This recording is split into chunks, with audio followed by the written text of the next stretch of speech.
Hey guys, this is Odon Gaming. This is going to be another King Arthur Legends Rise video.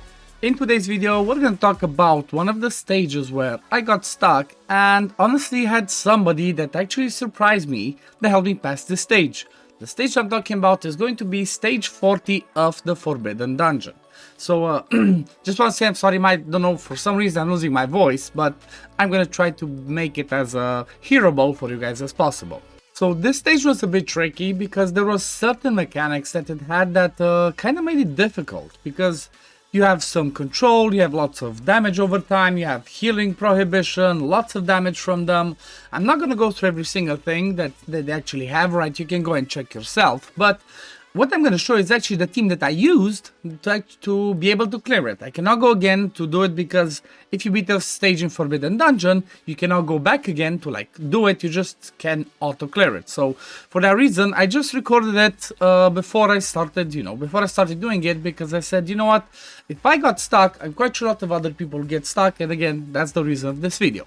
Now, the surprise for me was the fact that the DJERIT actually came in clutch for this team, right? Like, I did not expect that. I most of the time when I'm playing, I built DJERIT, and most of the time when I'm playing some other areas, I'd never think like, oh yeah, let me bring DJERIT, because he doesn't bring that much in his kit to be that helpful. Like, he's one of the best spots in the game for him is obviously Gorgos. He's the MVP for that. He brings you the perfect kit to be able to remove damage over time, and he's just about it. You build him for there, maybe you ignore him, but actually said, you know what, I noticed that I tried with another healer, I tried with somebody else that brings me some more damage and stuff. It didn't really work. I couldn't really quite survive it. So then I said, you know what I see that's happening here is the fact that, let me just play the run.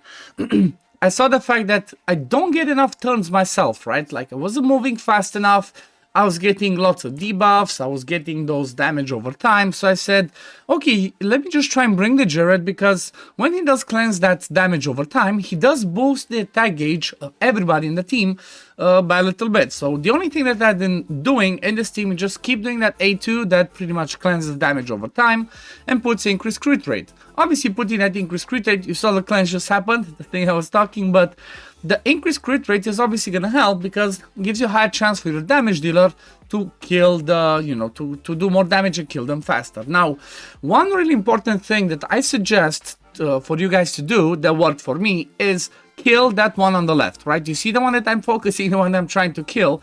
Well, the reason why I want to do that first is because that's the one that puts the healing disruption on you, right? And he puts it AoE on everybody for 2 turns. And if you get that, well, they hit so hard, everybody else hits so hard that you're not going to be able to survive, and that's going to become problematic, right? That's why you see I focused that one, I took the one down, and I'm just going to start focusing the next one. The next one that I'm going to focus is going to be the Frost one, because, well, my damage dealers are both Storm, so it just makes it easier for me to kill that one. But honestly, pretty much as soon as you manage to kill that one on that side, you should be fine. Obviously depends on the RNG, right? You see, like, I'm getting really low, right? You might be dying, so it is going to depend a little bit on the stats that you have and all of that. So definitely keep an eye till the end. You saw again the turn meter boost from the DJERIT, the attack gauge boost from the DJERIT comes in extremely clutch, because it allows me to go again, use my skills again, heal up back, because you saw everybody was extremely low on HP. So pretty much just by having the DJERIT in the team and killing the one on the left, so it allows me to heal, I'm just doing pretty well. Now I think I just had a little bit of a break because I was doing something else, and then I didn't pay attention, or yeah, like I was doing something else in the background. But honestly, it was pretty easy afterwards, right? As long as I didn't die, as long as I survived enough, I just slowly started focusing that one. You're gonna see that one's almost there. Just one more hit from either Tristan or what's her name, Kay, and we're gonna be good. I even have I think towards the middle of the fight or towards the end, the DJERIT actually dies, but that's okay. After you manage to kill at least 2 of them, right? And if you're left with one good DPS and one healer in Sarah, you should be fine. You should be able to take this all the way, or at least that's how it worked for me. I think this is where my DJERIT's gonna slowly die, but you see my Sarah keeps healing up, my DJERIT keeps cleansing that damage over time, keeps giving me attack gauge. That attack gauge boost is just so important, because obviously, because you keep going, if you can go more often, it means you can deal more damage, it means you can heal up faster. So That's why, honestly, sometimes you should keep an eye on DJERIT, right? You should definitely keep an eye on him because he can be pretty clutch. You can have plus 400 for everybody. For an uncommon, just an uncommon, he brings that amazing kit. Now, I'm just going to fast it forward because this was pretty easy afterwards, right? You're gonna easily kill the main queen. Like, she's easy to kill. Honestly, that's what I noticed. I managed to kill her before. Like, I went in the fight, I focused her, but it's not one of those stages where you have campaign or other ones, where if you kill the boss, that's it, the run finishes. No. You kill her, she runs away, but you still have the other 3 to deal with. And if you don't kill the one on the left, that puts that, like I said, that healing disruption on you for 2 turns, you're gonna have a hard time dealing with this. But from here, it was just easy, just slowly taking the last one down, and pretty much game over. Now, when it comes to damage, you're gonna see that my main damage dealer was Tristan, and then second one, K. Obviously, you see that with your facing elements. You're facing Frost and Storm. Ideally, you want to try and bring everybody in Storm. The reason I kept DJERIT in Frost is because that was the highest relic I had for him.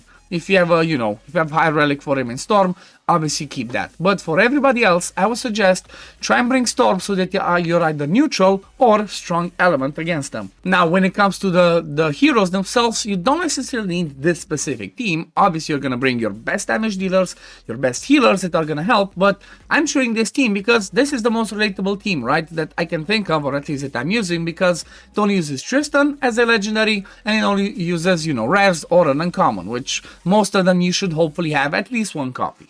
Now, I guess let's go and have a look at the builds of the people. Let's see how I had them. And as you saw, I pretty much manualed it. I didn't put it on full auto, so there's no point to show skill order. Now, you're going to see DJERIT is level 60, 4-star awakened. Sarah, level 60, 4-star awakened. Tristan, level 60, 3-star awakened. Then Kay, level 60, 3-star awakened. Level 40 relic for DJERIT, 5-star. Level 30, 4-star for my Sarah. 5-star level 46 for Tristan. And then 5-star level 40 and 2-star awakened for Kay. Now let's go and quickly have a look at their builds. Just 1 level up over here in the passive. If you can get more, go ahead. Maybe I should do that, because if he gives more attack gauge, that's going to be even better. There we go. It's going to be helpful for next one. But you only had 1 skill up in his passive. Equipment, he's running Vigor plus Life. That's all you care about him. Have Vigor, survive, because he's only going to do the 8-2 in most of the fights to keep removing dots and keep boosting the attack gauge. Then again, Relic I showed you, no level ups in the Relic. Next on the team, Sarah, no level up in the Relic. Then when it comes to the gear set, she's running Vigor plus Life. Total stats over here. Some attack speed, mostly HP. As much HP as possible, so she's gonna heal as much as possible. Obviously, if you can get some, doesn't show over here. Where does it show? What's it called? Recovery. If you can get some more recovery over here, like some substats, get some. But I think I would still go with HP as main stat and just recovery substats, so that her healings are gonna be higher. Then next one, Tristan. You're gonna see good HP, good attack. He's my main damage dealer. He's running a speed and critical set, and I love Tristan. He used him pretty much everywhere. And then you're gonna see nothing over here when it comes to skill ups. And I do have 1 chivalry because I had them. I was lucky or unlucky to pull a copy, but I don't think you're gonna need the chivalry, honestly. When it comes to the other ones, Sarah, chivalry 1. I forgot to show DJERIT. I got to chivalry 4, and then I guess the last one, the team K, no chivalry. Then when it comes to her gear sets, nothing, no skill ups in the passive, no skill ups in the relics, equipment, again, speed and critical. This is the best that I had, right? My speed and critical sets were the best for damage. So this is what I gave them. You're going to see Sarah again. Stats could be a lot higher, but this is what worked for me. Good attack, the crit rate to be around 50 at least, and then, happy days after that. But anyway, we're gonna leave it at this for today, guys. I hope this video was helpful for you, and if you do, please leave a comment to this video telling me if it helped or not. Like this video, subscribe to the channel to see when I upload next, and I'm gonna see you on the next one. Peace, love, take care, everyone. Bye, guys. Fight with honor. Vanquish the wicked, and you may prove worthy of your legacy.